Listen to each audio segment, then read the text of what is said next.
just like we saw through David Goggins' conversation with that young man, embracing mindfulness and presence is something we have to do as masculine individuals because it's not. It's like Arnold said in his newsletter. It's not just about chest thumping and proving yourself.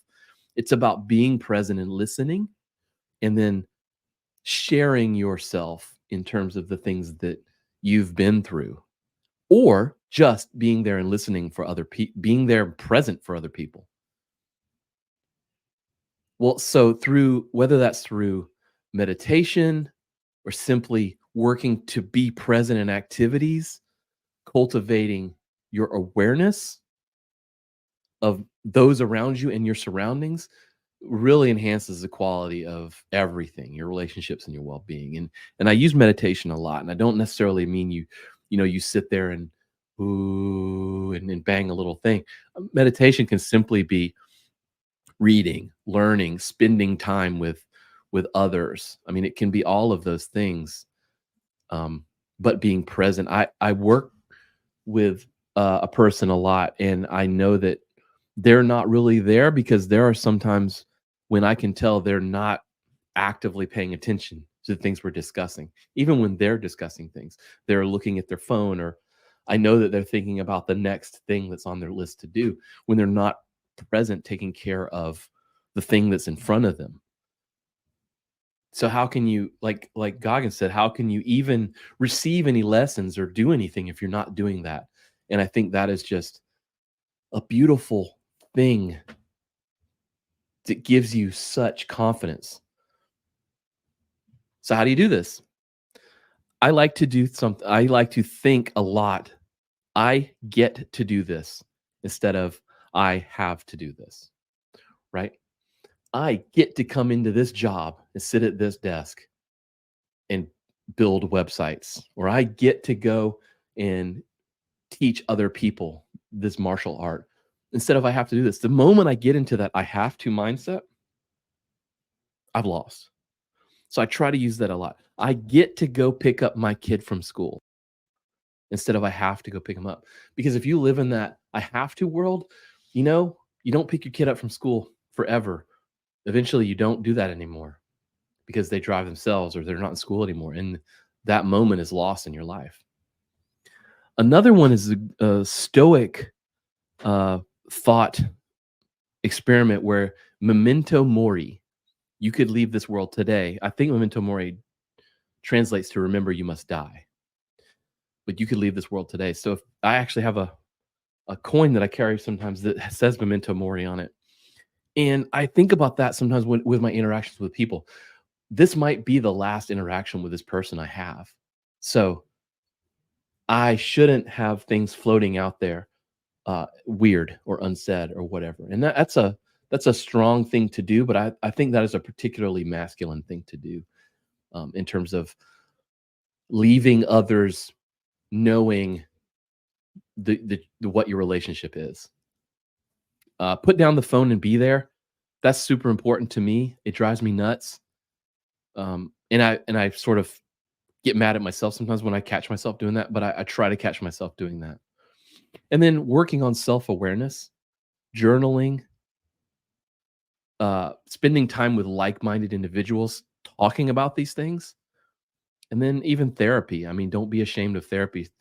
Everyone should probably have some therapy happening. I think that ultimately will make you a much more masculine personality because you'll have confidence in the things that you might be confused over. And therapy is not necessarily something that you go get when things are falling apart. I mean, you should practice these things when things are not falling apart. I mean, often we get to this point where things aren't working and then we seek help. And that's good too. You always should do that, but you kind of need to start when things are going well as well. Another one, these old school virtues is prioritizing face-to-face connections. We don't do that nearly as much anymore. It's all texting and emails and phone calls and stuff. I think spending time with friends and family or building teamwork, camaraderie training together, whatever it is, really strengthens those personal relationships and your ability to exist in the world.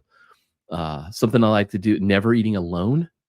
I try not, I mean, I do that probably more than I should because I'm always here working and doing things, but try not to eat alone. I don't eat alone as much as I can. And then I try to get lunch or have conversations with mentors. Okay. And then I try to cultivate relationships with others where we actually have discussion about things. Um, I know that sounds tiring. You don't have to do it all the time, but having a relationship with another human being where you are comfortable having discussions about whatever, it's a very confident play, I think. Setting and upholding personal standards, defining them and then committing to upholding them, whether it's professional conduct or personal relationships, but having a clear set of values provides you that foundation for making your way through just how absolutely complex and shitty life is. You don't have to have them all like written out like a to-do list, but you should know, where you come from and what you stand for, I think. I don't want to, I'm going to toot my own horn. It's my podcast. I can do it. Um, but I really want to, this year in particular was one of the things I set out to do. I want to live up to the standard of not talking shit about others. And I've already failed a couple of times, but I'm trying not to. The other day I ran into this person that I used to know. I mean, I still know them. They're still out there, but I used to see them like almost every day because I coach them. And he was asking me some lightly, I'll say lightly intrusive questions about another person, kind of asking about their business. And instead of just continuing the conversation and giving him the answers he was seeking, I just said, well, you'll have to ask them if you want to know that stuff. And I mean, it kind of cut the conversation off, and it felt a bit rough in the moment. But what I know now, after having a few days to reflect on it, the fact that that's what shut that conversation down kind of was that's all that person wanted from me, was that intel. And that this person's really not my friend. Not really. And I'm okay with that now because I'll probably never have another interaction with that person. So why the hell do I give a rat's ass about anything else than that? What I would have done is betrayed the actual uh, integrity of my relationship with the other person that he was asking me questions about had I given him their business or told him about their business. So that's an example. Now I've failed as well. I don't want to just be completely tuning my own horn, but that was one where I didn't.